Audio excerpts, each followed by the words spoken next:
It's time for the Bible. We don't really know for sure what it is and what it's not. Holy Ghost, God, baby. God blasted my spot. Ghost. Yes, friends, it's time for the Bible.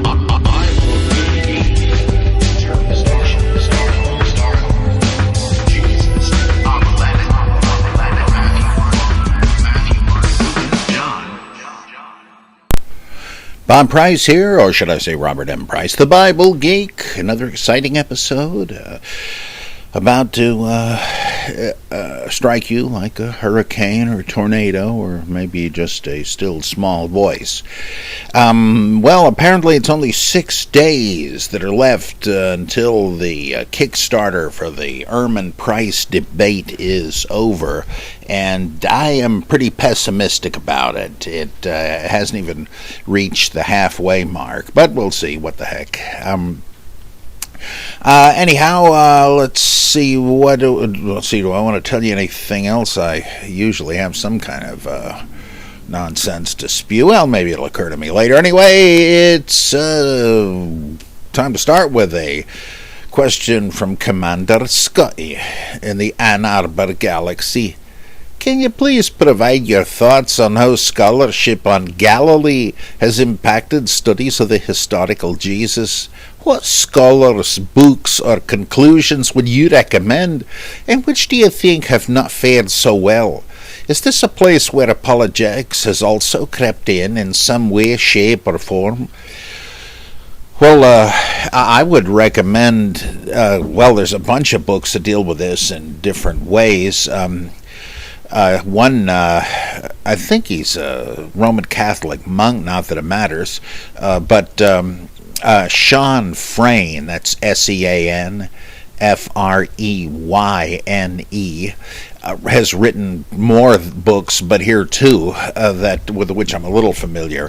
One is called Galilee, Jesus and the Gospels, Literary Approaches and Historical Investigations. I think I read that one back in the 90s. Another one by Freyne is Galilee and Gospel. Then there's Richard A. Horsley, Horsley, Jesus and the Spiral of Violence. Then the ever-popular Geza, Geza, Vermes, Vermes. And his book, the one I'm familiar with, is The Historical Jesus.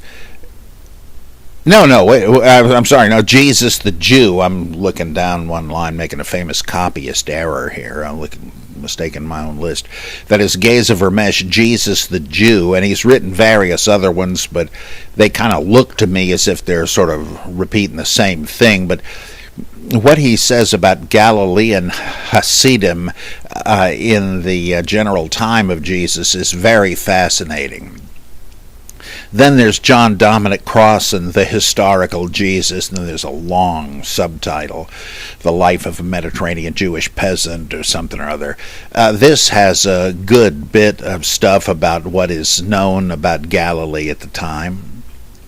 Then Burton L. Mack, his book A Myth of Innocence, deals with Galilee and the likelihood of kind of Hellenizing permeation of Galilee, paving the way for the notion of Jesus as influenced by Cynic philosophy. Then there's E.P. Sanders, his book Jesus and Judaism, and then he's written another one a few years later, some years ago now, I think called The Historical Jesus. I've not read that one. But he holds the opposite view of Horsley and Crossan. Well, not Horsley. I'm sorry. Of Mack and Crossan. He thinks that Hellenism had not penetrated Galilee, and this brings up my inability to give any advice on conclusions or anything. Because from these books and from discussions I've heard at the Jesus seminar on the economy of Galilee and all sorts of other sort of patience-trying stuff, I don't think it really puts a thumb down on either side of any scale. There are scholars that say, well, you see, Galilee was a real hotbed of revolution against Rome, and that must have something to do with Jesus as a zealot and all that stuff. But others say, no, that was later. That was closer to 70 A.D. There's no evidence that there was revolutionary fervor going on in the time Jesus is placed in history. And again, this argument about whether Galilee was Hellenized, I don't think either side has a conclusive lock on that one. So, and I don't think really that you've got any kind of apologetics thrown in here. I don't see how. I mean, unless you want to really dilute the term and just refer to the fact that people are using, or should I say, interpreting evidence, data in terms of a particular paradigm that they're imposing on it to see what fits and so on. But I hardly think of that as apologetics. I mean, you might conclude, based on your reading of any of these people's presentation, that maybe they're riding a hobby horse. Maybe they are stretching it. If you want to consider that apologetics, you might, but that doesn't bother me with a lot of this stuff, because it's just a question of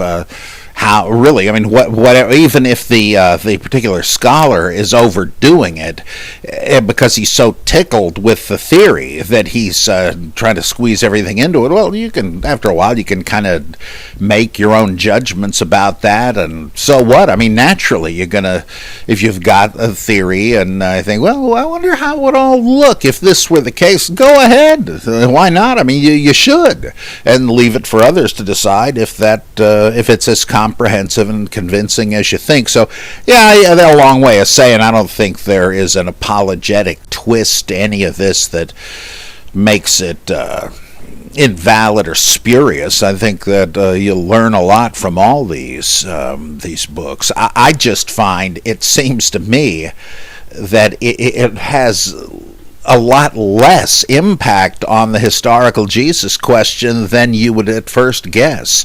But then again, that's my reading of it. Who knows?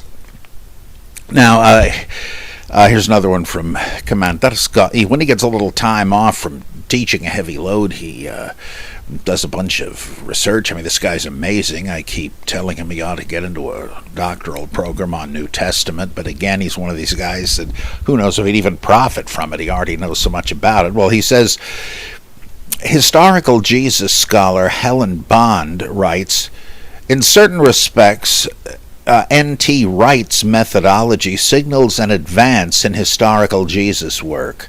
He develops what he calls the criterion of double dissimilarity and similarity, by which he means that elements within his reconstruction need to be critical. I mean, the material he's going to used to fill out a portrait of the historical Jesus, right? The elements within his reconstruction need to be credible both within first century Judaism and also to have a connection, albeit in an underdeveloped form, with later developments in the early church. That is, you would expect that church would have developed things that were only implicit in Jesus, in the historical Jesus. So if in the gospel tradition you find something that kind of seems to go in that direction, perhaps, well, that's likely, because it's entirely reasonable to say that there would have been real continuity between the founder and the movement he founded, right? Okay, thus he avoids the disembodied or decontextualized Jesus of the new quest and ensures that the movement following Jesus has some connection with its leader. End of quote. Do you agree with her assessment of Wright?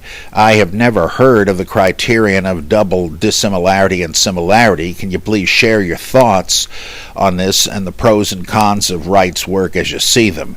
Well, I do think Wright's work is utterly vitiated by an apologetical agenda.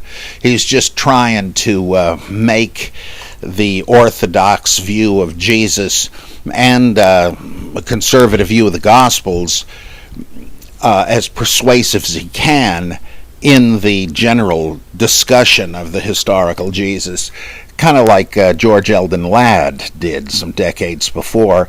And I think that his approach is question-begging and is designed to enable him to claim various gospel material as historical. Because if you step back and see what he's saying, the point of it seems to be, well, Jesus certainly was a Jew and drew upon Judaism, and he certainly was the fountainhead of Christianity and the founder of its major doctrines, though not in very explicit form.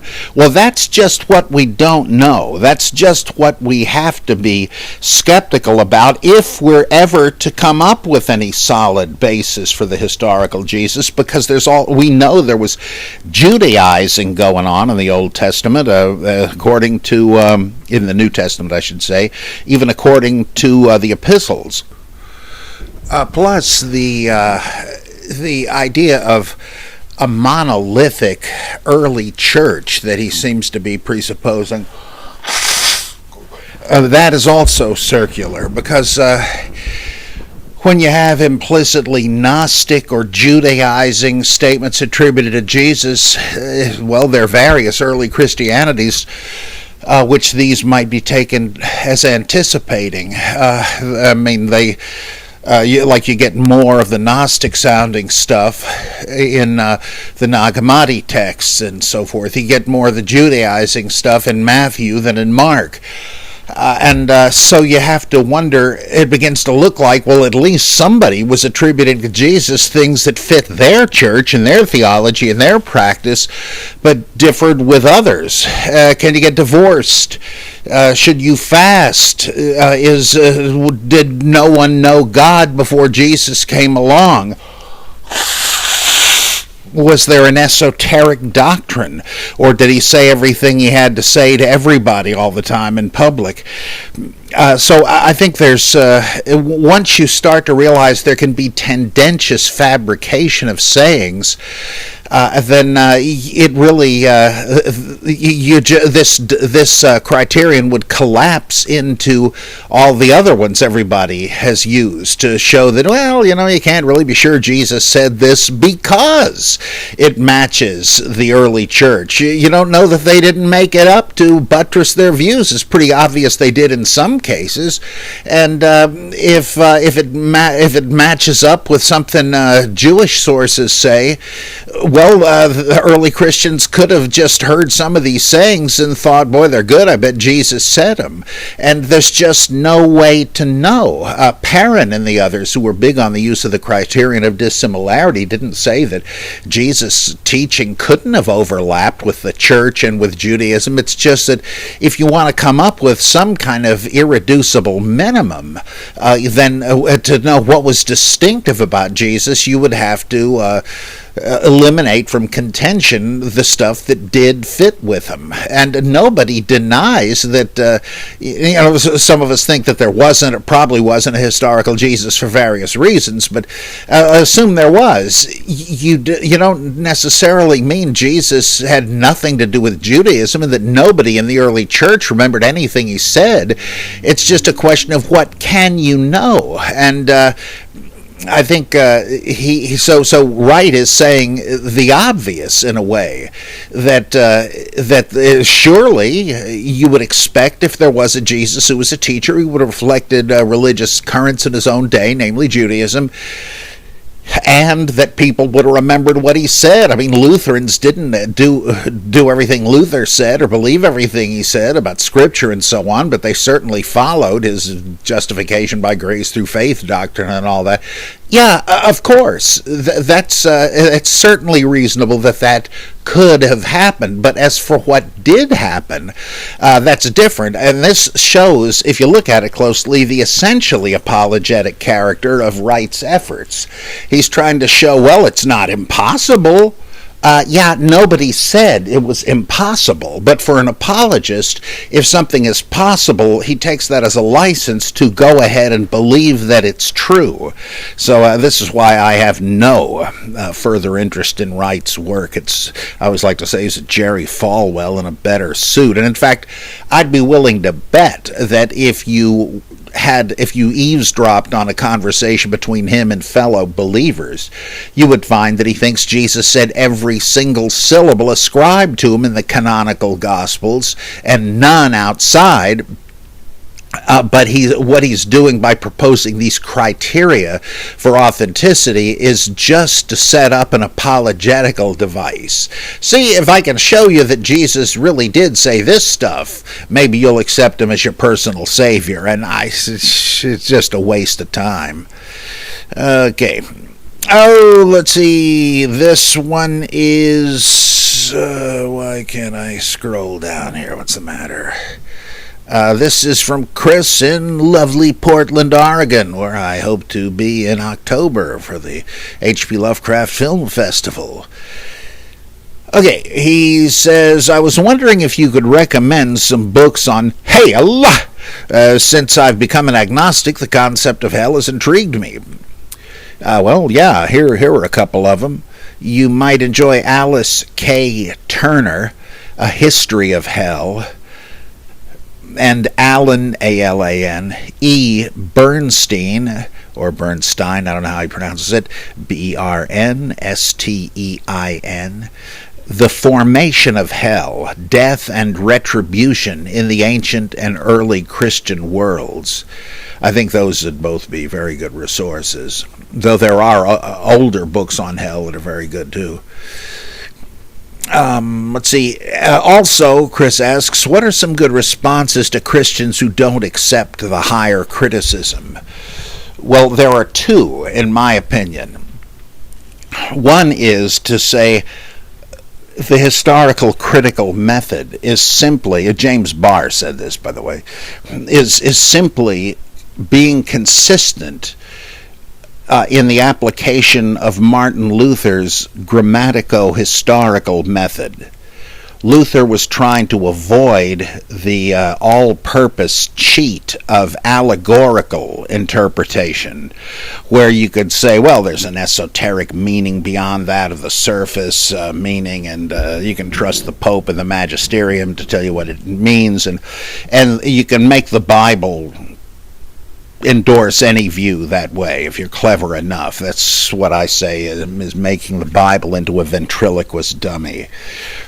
And so Luther was rightly suspicious of that. He said, if you can do that, you don't really even need the Bible. Now, the whole point of having an authoritative text is that you read it for what it is, namely a document written by human beings.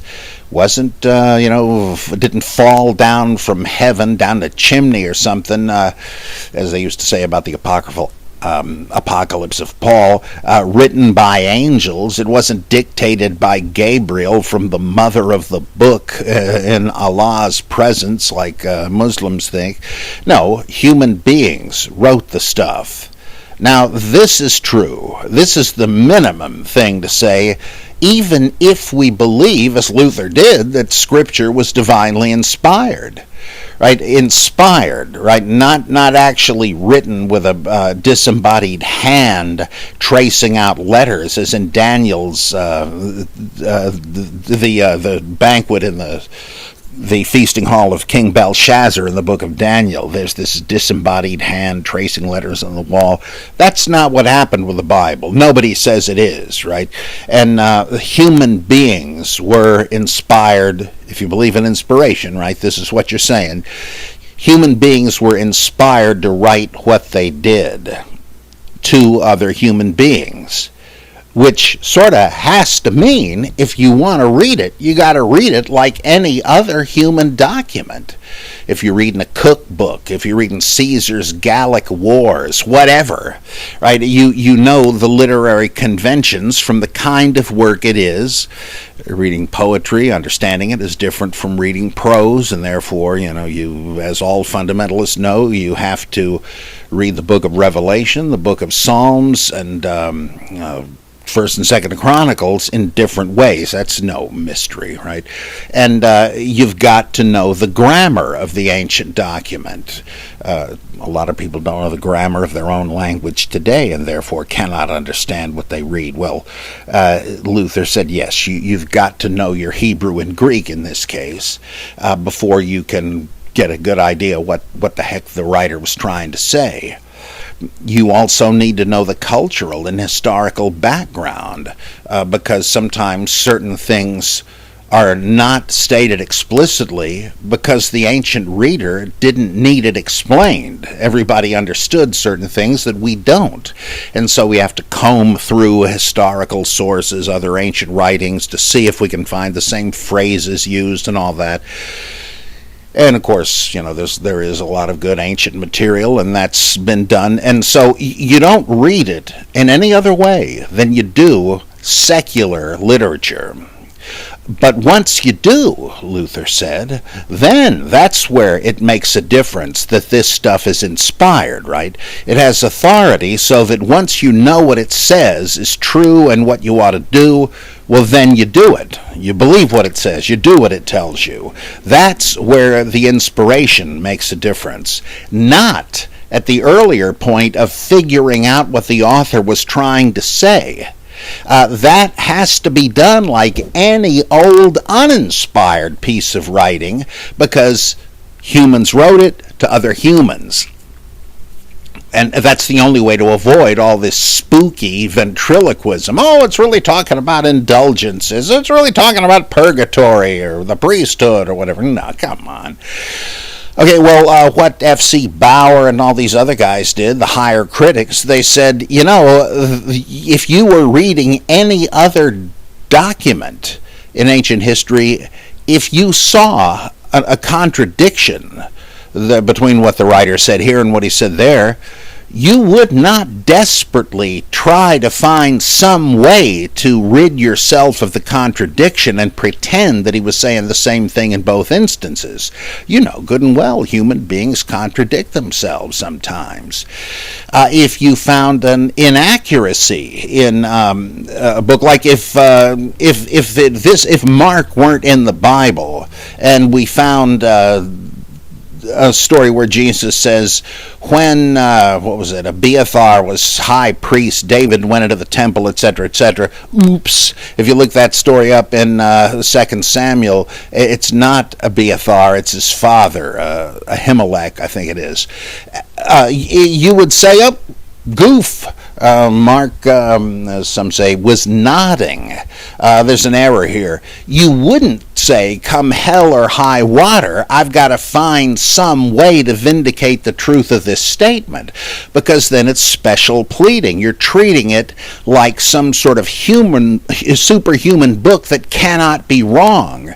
And so what the higher critics pointed out was there is a hidden conflict in Luther's grammatico-historical method, that if you're going to interpret the text by the criteria used to interpret any other text, and it's important that you do, you want to avoid ventriloquism, then you're going to find that some of the things your doctrine of inspiration tells you about the implications of inspiration have to be dropped. Because if you adopt this view that, oh, well, it's superhuman, so it can't be completely understood in human terms, whoops, you're winding up there with the Pope and the allegorists, with Origen and Clement of Alexandria and so on.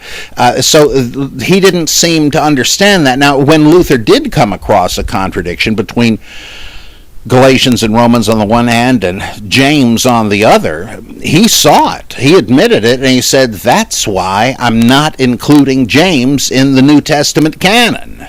Okay, that was consistent, right? But his followers didn't have the guts to do that and started desperately harmonizing. The minute you say, well, it looks like that there's a problem here, there's an apparent contradiction, you just sawed off the limb you were sitting on because you were saying it's the apparent plain sense of the text that is authoritative, not some speculative secondary sense that would come in handier. So I know that's a mouthful. Hopefully, if you found occasion to say this, you could make it clearer quicker.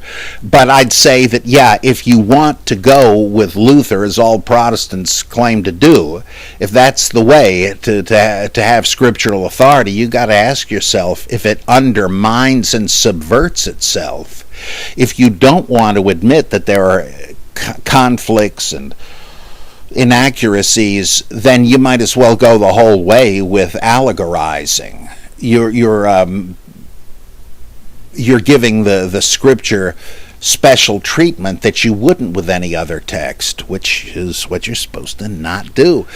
Now, the other thing I like to say is there are loads of problems, as I've just intimated, loads of so-called apparent contradictions and so forth that fundamentalists strain mightily to try to reconcile, and if they can't, they'll say, well, I guess we'll just have to wait till we go to heaven and sit in on the big Bible seminar when all these things will be explained. Excuse me, Archangel Michael, what's the deal with the baptism at the Jordan? Did the heavenly voice say, "This is my beloved son," or "You are my beloved son"? And then the angel will tell you, say, son of a gun, why didn't I think of that? So that's what you expect to happen. Look, that's pretty desperate. I use the historical critical method, the higher criticism, and I can explain why they differ. One is a redactional change of the other. Why are there contradictions between the Easter narratives? No one has ever been able to put them all together and iron them out.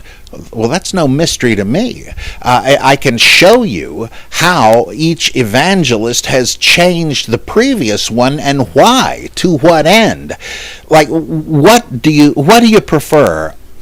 A method of understanding the Bible that leaves you stumped at countless points, or one that can plausibly explain why the text reads as it does? Of course, there's a high cost to that. You have to put away the childish things of believing the Bible is a magic book, but I think it's important to point this out. Look, you and I both want to understand the text of the Bible. If you go with the higher criticism, it's understandable. If you go with your view, you actually are afraid to recognize what the text says. You know, which way you're going to go. So that's what I'd say. Robert Nutar says, are you familiar with John Allegro and his controversial book, The Sacred Mushroom and the Cross? If so, what's your take on it? I know it kind of destroyed his career, but I've not found a scholar that has dared to meet Allegro's arguments. Yeah, from what I remember, and it's been a long time, my general reaction was that he is trying to show that early Christianity, to put it bluntly, was a hallucinogenic mushroom cult like Vedic Hinduism was. The chief sacrament in Vedic Hinduism was soma, which appears to have been Amanita muscaria, the hallucinogenic mushroom. And in hymns that would be sung or chanted while the Vedic priests were crushing the mushrooms and mixing them with milk or whatever and making it drinkable, they then mention having visions of the worlds where the gods live and so forth. And so they thought, look, I don't have to have faith. I've got sight. I've seen the gods. And so here was a huge ancient religion. And it's not like it couldn't have happened other places, and some would say that it did in early Christianity, and that in fact all religions came from entheogenic substances. Engoddening, like putting God inside you, literally. I've never seen good argumentation for that, though I don't think the theory is silly or anything. Same thing here. Allegro goes through fascinating lexical arguments showing that certain important words in the New Testament can refer to different mushrooms and such substances, and says that it was kind of a code because, as with many ancient religions, it was esoteric. You didn't want to blab the sacrament to outsiders. Again, entirely reasonable, that's true. And so that Jesus on the cross was really a symbol for the mushroom sacrament that would initiate heavenly visions and all of that. I just think that I don't find it convincing, but I don't think it's absurd. A lot of his colleagues put a letter, I think, in the Times of London saying that it's not philology Allegro is doing, but fantasy. I don't know the linguistics involved. They could be right, but I kind of doubt it. I find the particular instances he gives quite plausible. My favorite being his explanation of the nickname given James and John, Boanerges. He points out correctly that it does not translate to sons of thunder, but that it is implying that James and John are basically Castor and Pollux, who in one myth were holding up the vault of heaven. And they were Zeus's sons, so they could be called sons of the Thunderer. But that they didn't have a name that meant that, right? It was an epithet. But the key lexical thing was, he said, that it looks like Boanerges is a Sumerian word, and you just switch the Greek suffix to the beginning as a prefix, which is done in various Hebrew and Greek names and so on, like Theodora and Dorothea, gift of God. The Thea is on the beginning or the end, it doesn't matter. Or Yohanan is the same as Hananiah, same thing, gift of Yahweh, prefix, suffix, interchangeable. Well, we don't have enough Sumerian texts to have as great a grasp of their vocabulary, but based on attested letters and roots in what Sumerian material we have, there could have been a word that would have been Geshpuanur, upholders of the vault of heaven, and that would simply have been transliterated into Greek as Ges Boaner. I find that a little too much to have been a coincidence. Now, that doesn't necessarily clinch his case. It's just that I'm just giving that as an example of the sort of linguistics he did that are really fascinating and illuminating. I don't know that the sum of all of these that he put forth would really clinch his argument. I doubt it. I've never read any of these books about how there are drug references in the Bible that I felt made a decent case. It was all sort of circular. But I have great respect for John Allegro. I was privileged to meet him once and get his autograph, just a fanboy. But I think he was a courageous pioneer also in the Dead Sea Scrolls studies. So I think the book is very fascinating and well worth reading. Okay, John says, Why do you think there is so much of an academic gap between Jewish scholars and Christian scholars?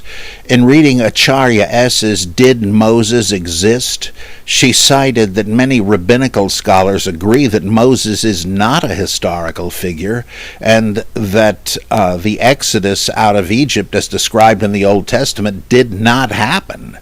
Archaeologists for many years have swept clean the entire Sinai area, and there is just no solid proof that Exodus happened.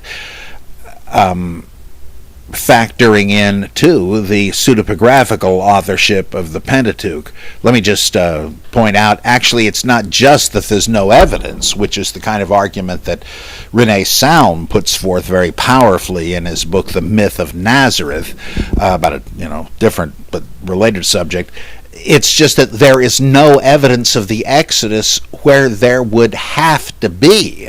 According to the description in the Bible, it's a mass movement of millions of people, herds of cattle, etc. You wouldn't be able to have that happen and leave no remains. I mean, we can trace caravan routes in the desert using infrared detectors from helicopters, and here, no matter what route you choose is most likely for the Exodus, there is simply nothing. So what, did God send down angels with vacuum cleaners? It's just ridiculous. So yeah, no evidence, and it's a damning silence. Okay, back to John. A sharp contrast, however, can be seen in theological seminaries. There are all sorts of special pleading that Jesus of the New Testament is an actual human being who walked in the third dimension, disregarding if he did magic tricks or not. The beloved Testimonium Flavianum is entirely interpolated by Church Father Eusebius, and all other proofs are either very late and represent nothing but rumor and tradition, and the archaeological evidence presented quite fraudulent. For instance, the James Ossuary, the P-52 fragment, the Shroud of Turin, etc. Why is that? Is there more money created in selling the historical Jesus than in a historical Moses? I think that it's not quite as stark as you're saying. It used to be that when Christian scholars were more open to historical and literary criticism, though almost none of them ever came to the extreme point I'm at, that the Jesus was most likely a myth. People like Bultmann and many others were willing to say that Jesus has been greatly trumped up in the Gospels. They didn't go quite the whole way, as some Jewish critics do with Moses. But you would also find conservative Jewish scholars who would not countenance this notion that there was no Moses. In fact, there's a big debate over Old Testament minimalism, where some Jews say, look, this is just anti-Israel propaganda. You're trying to say that the sacred history of the Bible is just propaganda, and that therefore Israel, Jews today, have no claim on the land. That's your not-so-hidden agenda. So I think that's really a red herring, but that does attest that there are a lot of Jewish scholars that do think that there was a Moses and an Exodus. But Acharya is certainly right. There are others that are quite willing to say, nah, it's not literally true, nor does it need to be, as Jacob Neusner would say. The Bible is a collection of paradigmatic stories about the Jewish people in order to enable Jews to discern the signs of the times. Stories like Esther, which is plainly unhistorical, still is kind of important to alert Jews to watch out for possible persecution, which is on the rise today, in case you hadn't noticed. And so it's very important, much like more liberal Christians would say about the book of Revelation. There's no one Antichrist, even 1 John says that, but there are plenty of them. This situation arises again and again, and you'd better be ready. So you do find a range among both, I would say. But another factor might be that since literal belief is less important to many Jews in Reform, Conservative, and Reconstructionist branches of Judaism, whereas the predominance of Christians, both evangelical fundamentalists and more mainstream denominational ones, that they just cannot even imagine that there wasn't a Jesus. It means too much to them, and they cannot think outside that box. So that may have something to do with it. I think it's not an absolute difference, but insofar as there is one, that's the sense I make of it, if it is sense. Ooh, let's see. This looks interesting, of course. This is from... Oh, who is this from? Scroll. Come on now. Kareem Gantu. So yeah, always interesting stuff from Kareem. He says, I'd like to share with you a story of something that happened last year. It has strong relevance to historicity, oral traditions, faith, and formations of legends. It's a bit long, but I'm sure it's going to be worth it. It involves two people I know, Rebecca and Matthew. Matthew had some personal issues for most of that year.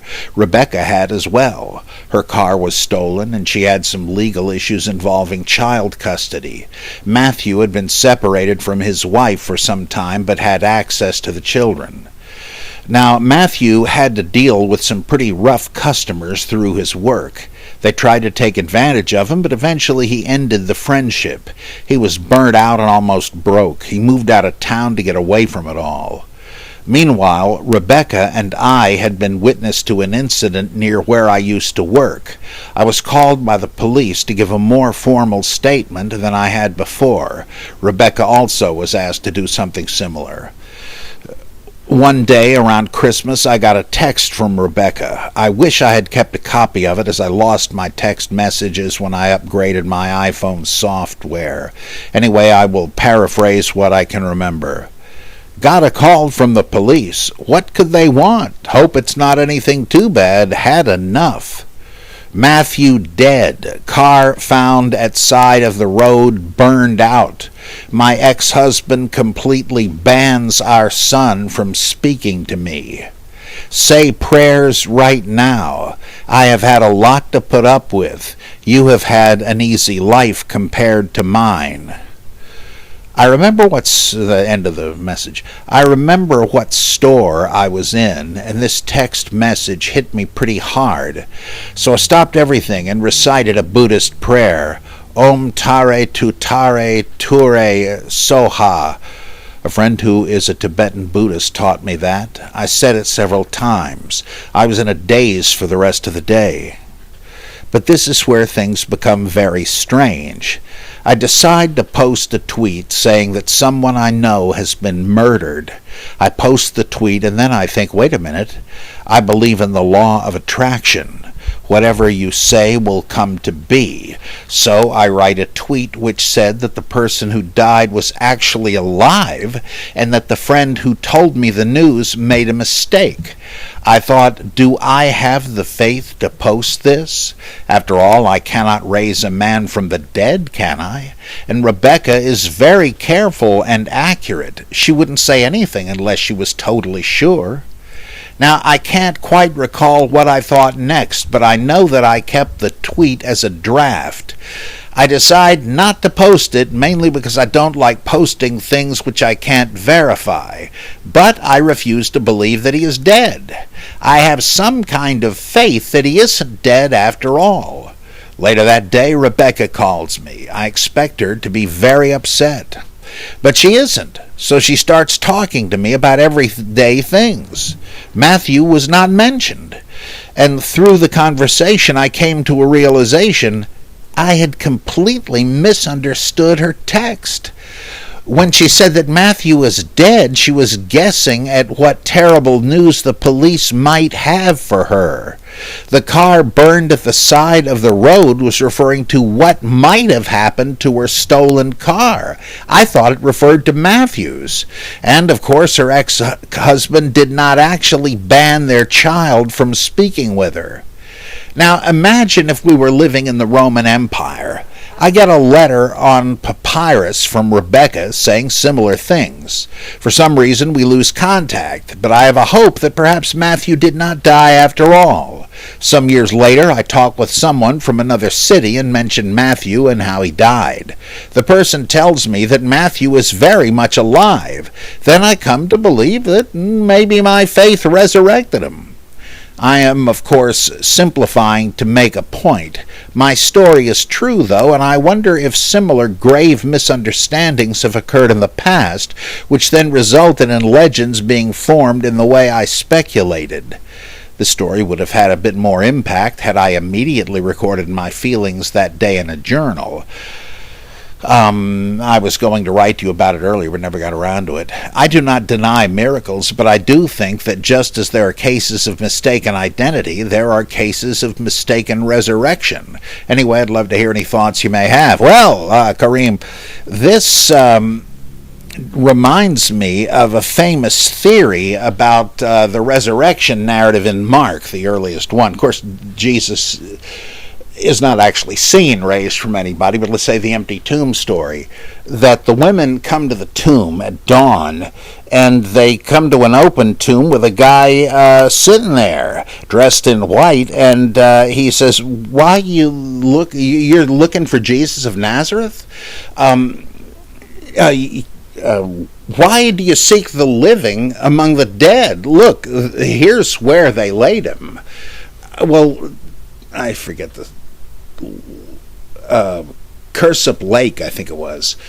He said, I bet you what happened was, this story is true, it's accurate, but it's a story of a misunderstanding because the women had gone to the wrong tomb.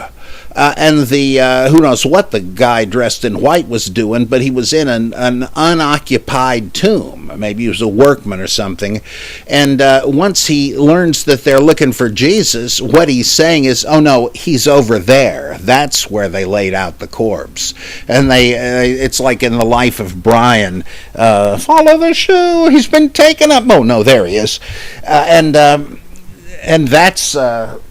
Of course, fundamentalists hate that, the famous wrong, or the infamous wrong tomb theory, but that is a theory of what might have happened based on a simple but, understandable misunderstanding, right? Could have happened. There are other cases of it, plus the theory of mistaken identity with the resurrection, where Hugh Schoenfield argued this. He said, isn't it odd that in several places in the New Testament resurrection accounts, the people that see the risen Jesus at first don't recognize him? And then they do. That is odd. What's going on there? I mean, it's not even the skepticism motif, right? They don't recognize him until later. So Schoenfield said he thought these were other disciples of Jesus, or assistants of Jesus that the witnesses didn't know, and that they came to tell him that Jesus was raised from the dead, and these people came to believe, son of a gun, I bet that was Jesus. But it wasn't. I mean, it's just speculation, but yeah, things like that can happen. So you may well be right. I remember once when I was pastoring a church, we had this guy who had burned his mind out in California. He had been an artist who was working on album covers, and a smart guy, but he just used drugs too much, and he moved back in the area, and by choice he was homeless, and he was just always with his palm out, and you'd come in the morning and he'd be asleep on the lawn of the church and so forth. And then when things got cold, he would break a window or something, sort of like Otis Campbell, to get the accommodations of jail, so it'd at least be warm, but he didn't care about anything else. Well, one day somebody told me this guy died, and I said that in church that next Sunday that sorry to report that this fellow, familiar to everybody, had died. And then a few weeks later, somebody said, "Oh no, he's alive. I saw him on the bus." And I said, "What the heck?" And how did this person that told me get this wrong idea, and so forth? So should I have concluded that this street guy had risen from the dead? I don't think so. Oh, let's see, maybe one more.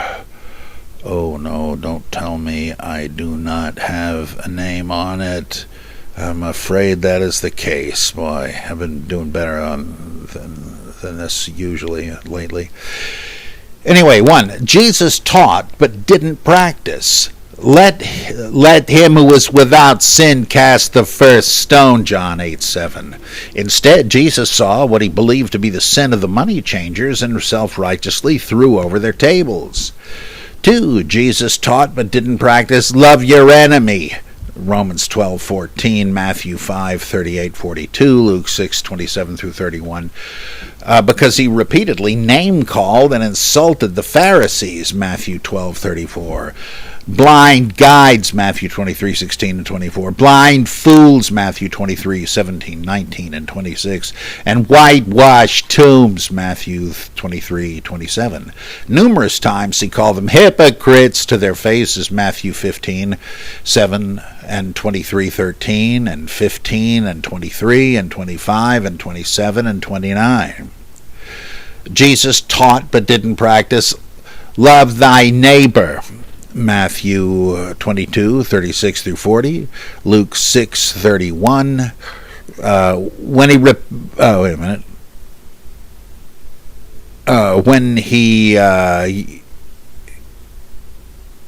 love thy neighbor. Yeah, he didn't practice this. When he repeatedly degraded and demeaned his disciples for not having enough faith. What are you afraid of, O you of little faith? Matthew 8:26. O you of little faith, why are you discussing among yourselves that you have no bread? Matthew 16:8.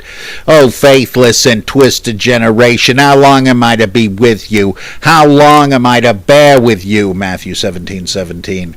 I think Jesus was partially to be understood in the light of the fiery prophets of the Old Testament. I think the character Jesus often conveyed a holier-than-thou attitude, just like the prophets did. But equally, a part of the character of Jesus was a philosophy of loving your enemy and loving your neighbor as yourself. Jesus had these two sides to his personality, and because of this duality, Jesus had two fates. One, Jesus' fiery, holier-than-thou side insulted the Pharisees, money changers, etc., and got Jesus arrested and crucified. It was well known to the gospel writers that a holier-than-thou attitude could land a prophet in a lot of trouble. For example, according to the synoptic gospels, Herod, who was tetrarch or sub-king of Galilee under the Roman Empire, had imprisoned John the Baptist because he reproved Herod for divorcing his wife, Phasaelus, and unlawfully taking Herodias, the wife of his brother Herod Philip the First. On the other hand, Jesus' selfless sanctity of the other side taught people to love their neighbors and enemies and got him resurrected.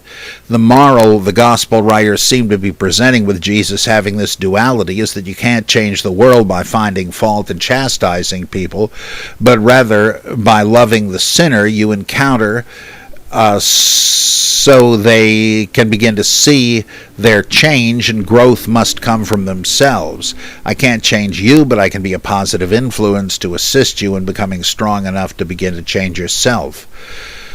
The Gospel of Matthew foreshadows that in that Gospel there's going to be something very wrong about Jesus, his holier-than-thou side. The Davidic genealogy, or royal bloodline of Jesus given in Matthew, has two shocking peculiarities. First, Jesus' reported Davidic bloodline itself, unlike that in Luke, was cursed by the prophet Jeremiah. Remember, he said that King Coniah or Jeconiah would go down in history as without descendants, without heirs. And yet he appears in Luke as one of the ancestors of Jesus. Second, there are 4 women included in the genealogy, each having well-known scandalous and sexual histories in the Old Testament. The women's presence in the bloodline in itself deserves further thought, since, as James Tabor says, even the inclusion of women is, period, is not proper to a royal Jewish bloodline. Please read the following in all the languages of the nations simultaneously. A little joke there. Also, if any of the following is too long and boring and incoherent, feel free to cut it. Oh, I'm sorry, this is a continuation. Dear Dr. Professor Bob, B-A-B, the Gate, Price. Sounds good to me.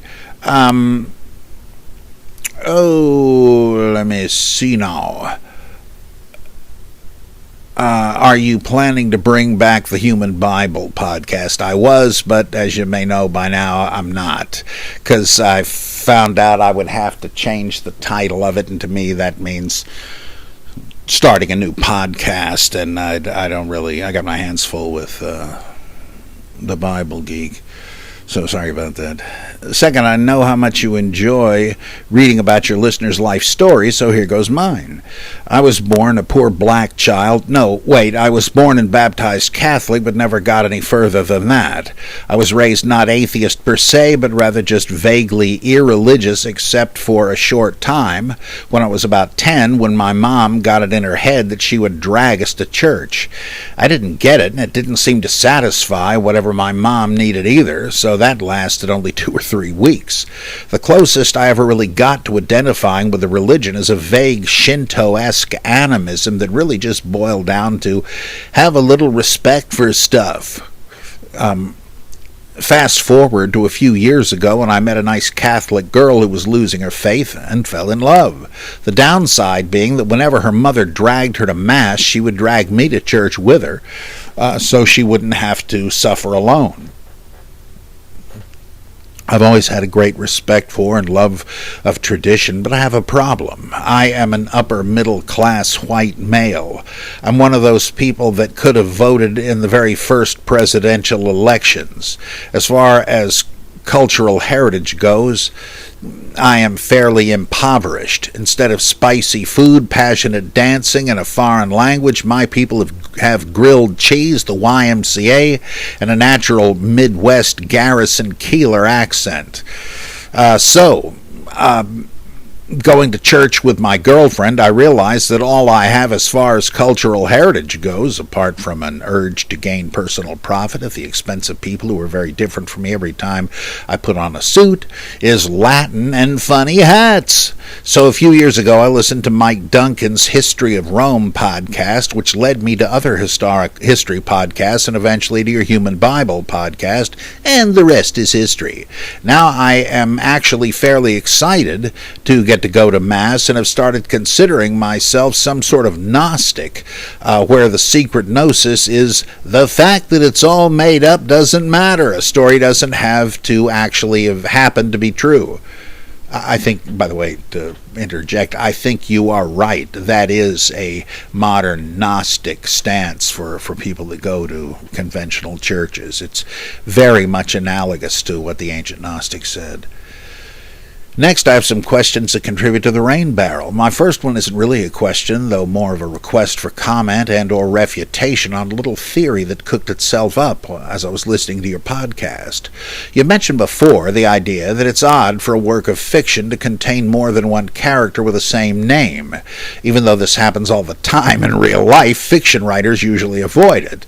So, even though it's personally reasonable for a historical Jesus to hang out with a whole herd of women named Mary, especially since something like half the Jewish women in the area at the time were named Mary, it's still a touch odd for it to be so in a work of fiction.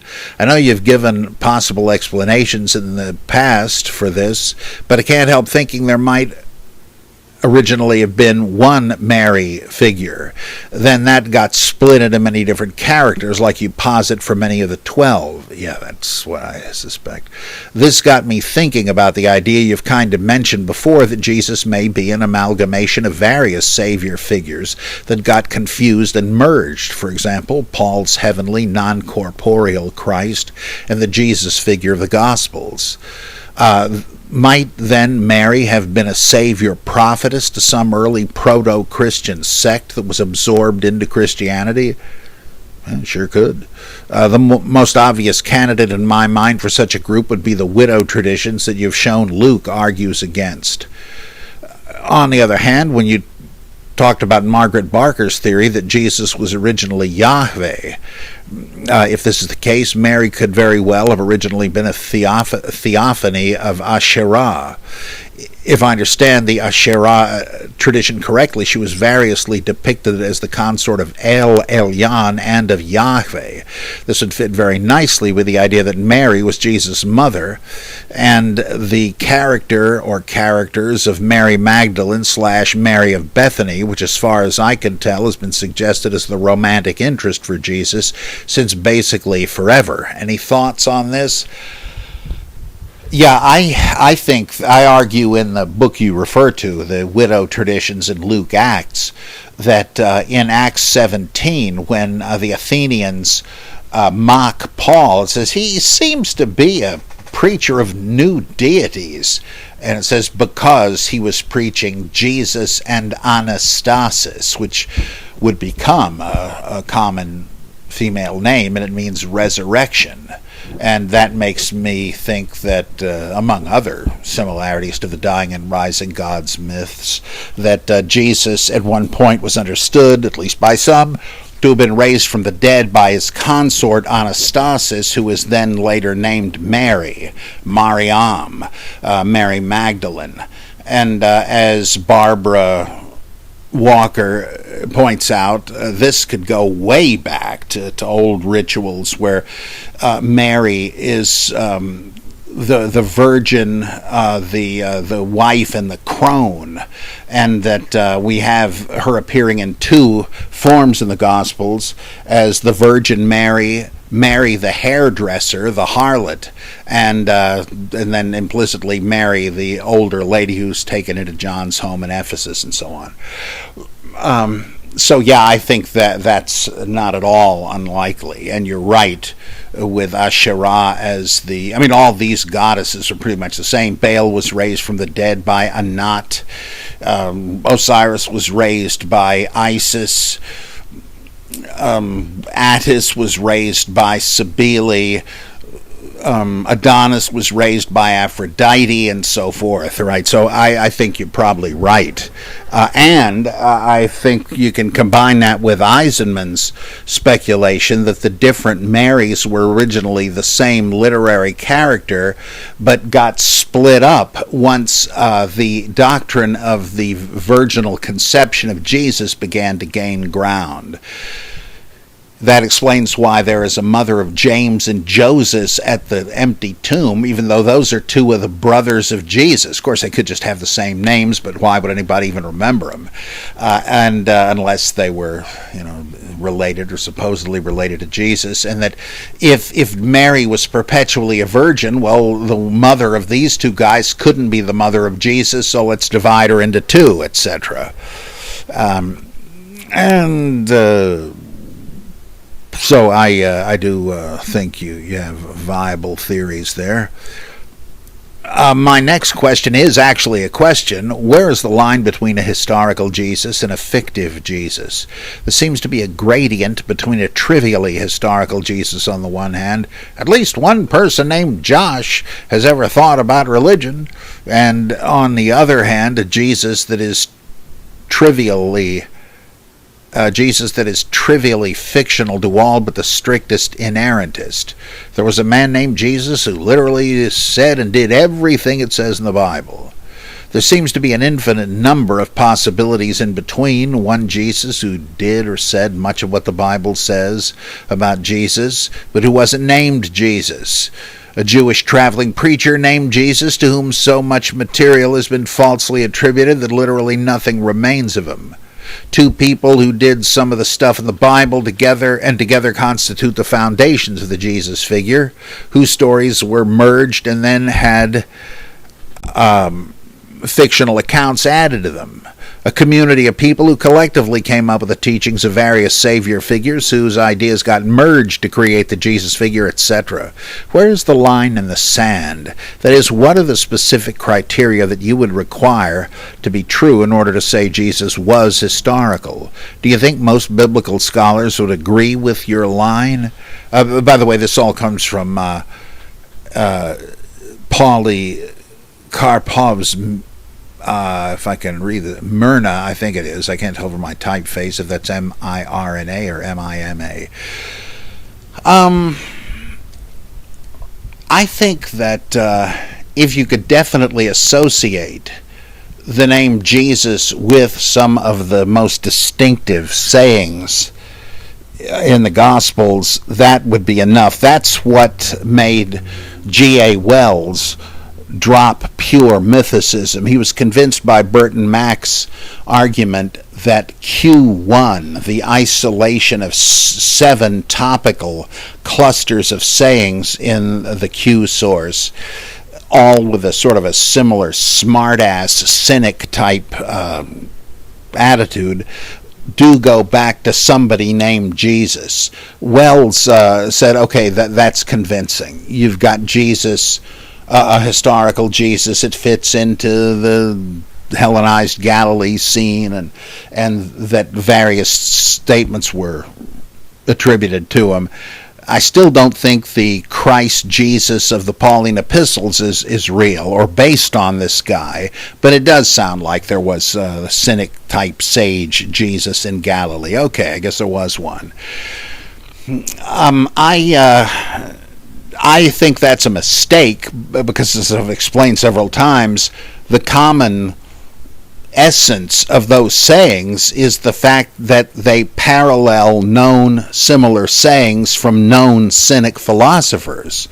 Diogenes, Pseudo-Socrates, and Crates, and various other ones that are quoted in the ancient world. They all sort of sounded the same because they were all cynics. They all had a certain posture and attitude, and for the name Jesus to be tagged onto this doesn't prove that he said it. Indeed, it's a little unlikely that one guy said all of this stuff any more than it's likely that Solomon said all the Proverbs. So if you could show that, I would say, yeah, that would be the line, and Wells thought that Mack had shown it. And I guess most people would go along with that, though they would think that less would be necessary, I imagine. But at least that.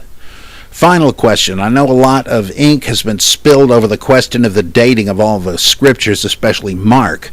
I know that the absolute earliest you think anyone can honestly suggest for Mark would be about 70 A.D., around the destruction of the temple. However, my question is the opposite. What is the latest possible date for Mark? Last Thursdayism aside, what date do we absolutely know that Mark had to have been written, either because we have copies, or because others have referred to it, or because of any other reason?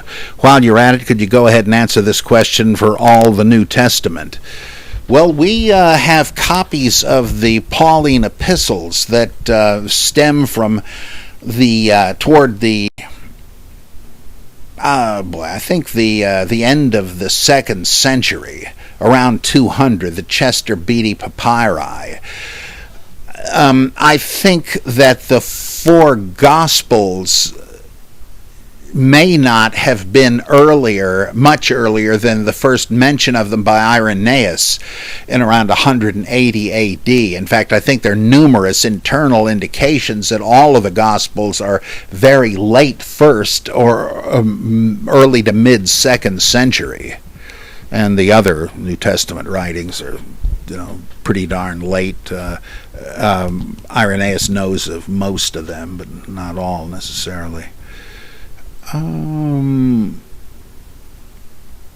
Then Paulie says, P.S. I know it would be a huge undertaking, but have you ever considered doing either a podcast or a book where you step through the entire Bible, or maybe just the New Testament, in order, discussing each verse in turn? When listening to your podcast, I always think about how handy that would be. Just a thought.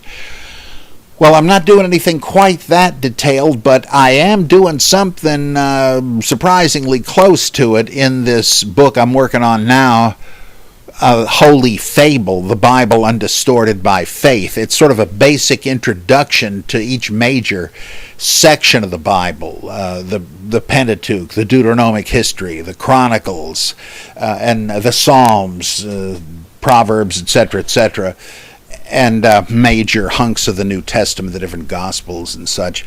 And within that, I mean, there's the initial mini-essay about the book as a whole and what we think we know about it. Then I do sort of take it section by section and comment. So it's not every verse, but it's going to be every major section. So that should be as close as I think I can get to that. I appreciate the suggestion. I have thought one day maybe I should do a whole darn commentary, but I don't know if anybody would publish it. We'll see. Well, thanks, Paulie. I appreciate it, and thanks everybody else. I'm going to hit the road here and do another Bible Geek as soon as I can, but I got to take some time to work on Holy Fable, of course. But in any event, I'll be seeing you soon on another exciting, thrill-packed episode of the Bible Geek. Thanks for listening. Bob Price here, or should I say Robert M. Price, the Bible Geek. Another exciting episode about to strike you like a hurricane or a tornado, or maybe just a still small voice.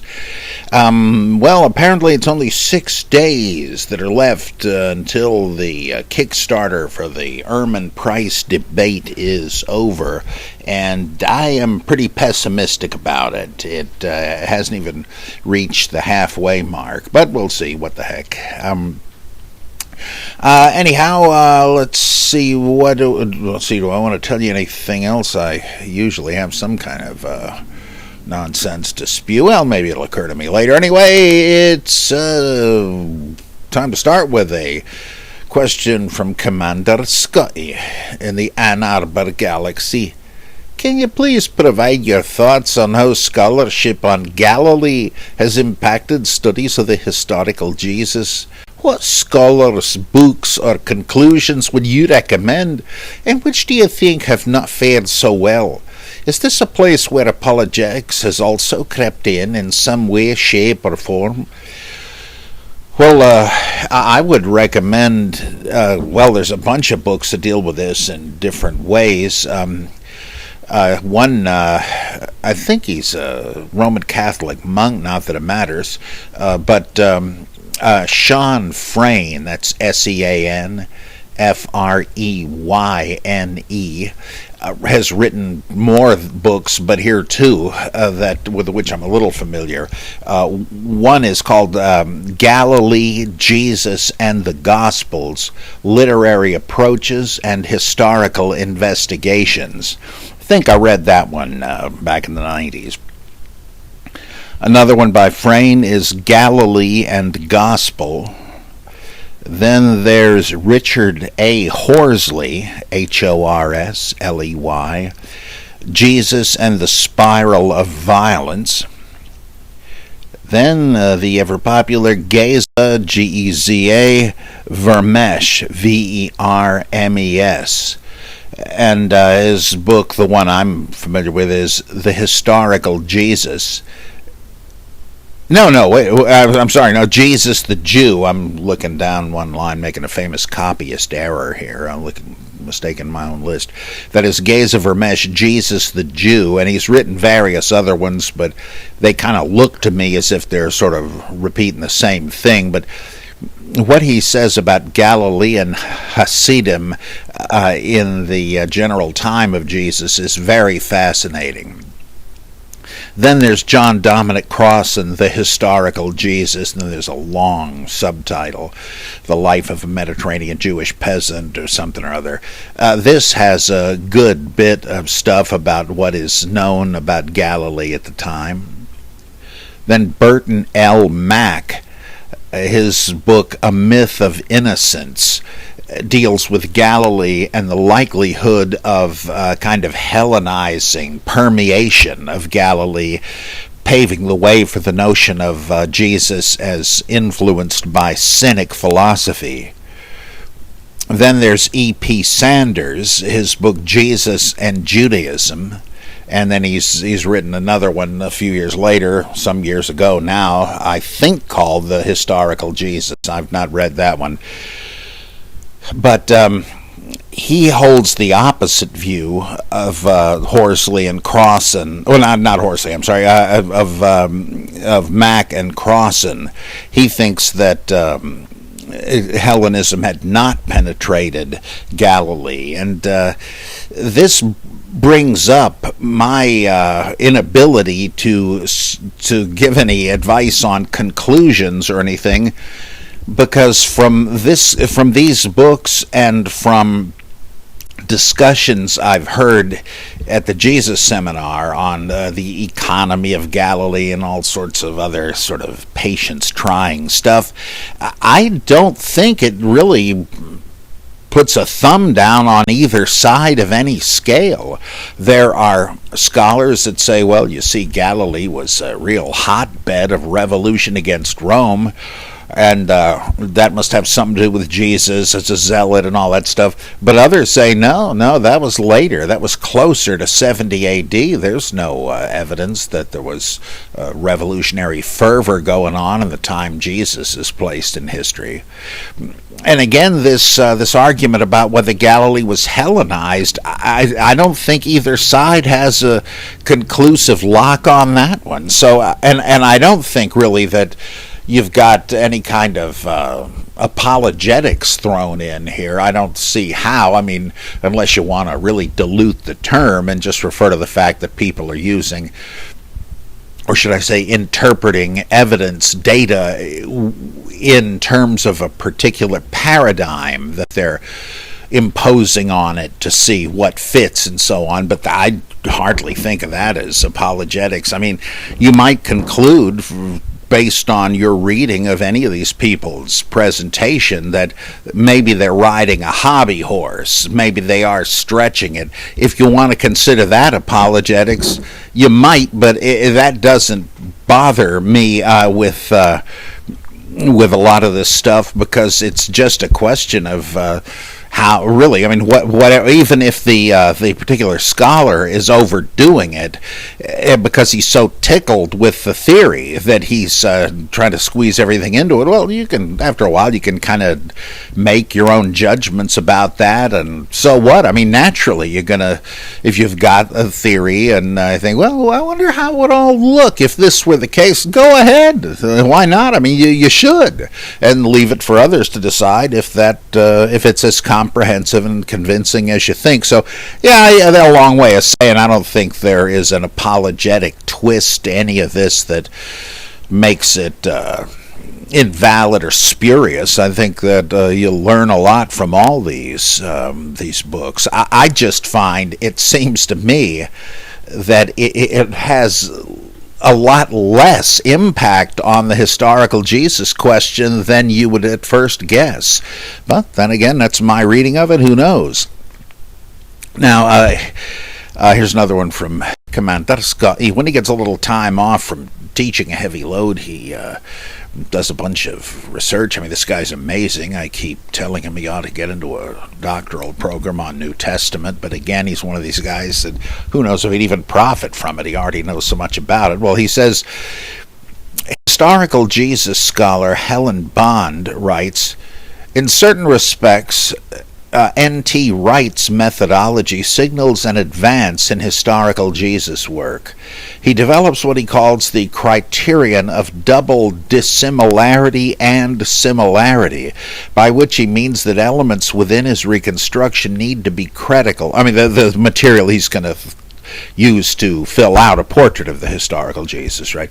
The elements within his reconstruction need to be credible both within first century Judaism and also to have a connection, albeit in an underdeveloped form, with later developments in the early church. That is, you would expect that church would have developed things that were only implicit in Jesus, in the historical Jesus. So if in the gospel tradition you find something that kind of seems to go in that direction, perhaps, well, that's likely, because it's entirely reasonable to say that there would have been real continuity between the founder and the movement he founded, right? Okay, thus he avoids the disembodied or decontextualized Jesus of the new quest and ensures that the movement following Jesus has some connection with its leader. End of quote. Do you agree with her assessment of Wright? I have never heard of the criterion of double dissimilarity and similarity. Can you please share your thoughts on this and the pros and cons of Wright's work as you see them? Well, I do think Wright's work is utterly vitiated by an apologetical agenda. He's just trying to make the orthodox view of Jesus, a conservative view of the Gospels, as persuasive as he can in the general discussion of the historical Jesus, kind of like George Eldon Ladd did some decades before.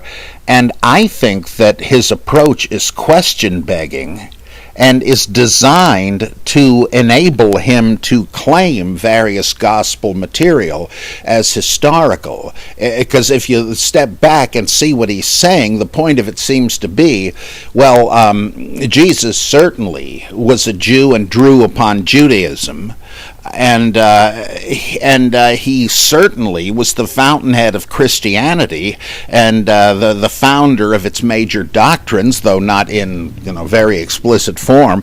Well, that's just what we don't know. That's just what we have to be skeptical about if we're ever to come up with any solid basis for the historical Jesus, because we know there was Judaizing going on in the Old Testament, according to in the New Testament, I should say, even according to the epistles. Plus, the idea of a monolithic early church that he seems to be presupposing, that is also circular, because when you have implicitly Gnostic or Judaizing statements attributed to Jesus, well, there are various early Christianities which these might be taken as anticipating. I mean, you get more of the Gnostic-sounding stuff in the Nag Hammadi texts and so forth. You get more of the Judaizing stuff in Matthew than in Mark. So you have to wonder, it begins to look like, well, at least somebody was attributing to Jesus things that fit their church and their theology and their practice, but differed with others. Can you get divorced? Should you fast? Did no one know God before Jesus came along? Was there an esoteric doctrine, or did he say everything he had to say to everybody all the time in public? So I think there's, once you start to realize there can be tendentious fabrication of sayings,